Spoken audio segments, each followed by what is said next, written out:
తల్లిదండ్రులు కొంచెం జాగ్రత్తతో ఉండండి. పిల్లల విషయంలో యాంటీబయాటిక్స్ ఇవ్వకుండా ఉండండి. ఎందుకంటే యాంటీబయాటిక్స్ ఎప్పుడు ఇవ్వాలో అప్పుడే ఇవ్వాలి తప్ప ఎప్పుడు కూడా ఇవ్వద్దు అని చెప్పేసి కూడా మేము కోరుతా ఉన్నాం. అదేవిధంగా కొంతమంది ఆర్ఎంపీ డాక్టర్ దగ్గరికి వెళ్తే వాళ్ళు కంప్లీట్గా యాంటీబయాటిక్స్ ఎక్కువ ఇస్తూ ఉన్నారు. అది కూడా చూసుకొని వెళ్ళండి అని చెప్పేసి కూడా మేము కోరుతా ఉన్నాం. గూడు ఎప్పుడు మార్చిలో ఇందిరమ్మ ఇళ్ల పథకం షురు. 8 నెలలు గడిచిన అమలేది. లక్షల మంది పేదల నిరీక్షణ. ఇందిరమ్మ కమిటీల నియామకాలే పూర్తవలే. జాబితాలు ఖరారయ్యేది ఇప్పుడు.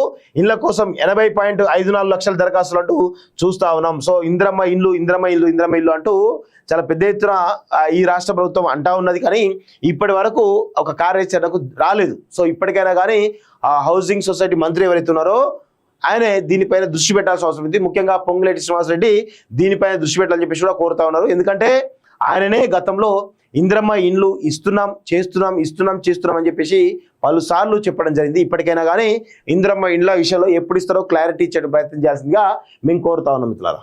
13 ఏళ్ల పోరడు కోటిగాడు 1.10 కోట్లతో రాజస్థాన్ సొంతమైన వైభవ్ భువనేశ్వర్కు జాక్పాట్ 10.75 కోట్లు. దీపక్ చాహర్కు 9.25 కోట్లు ముగిసిన ఐపీఎల్ మెగా వేలం అంటూ చూస్తా ఉన్నాం.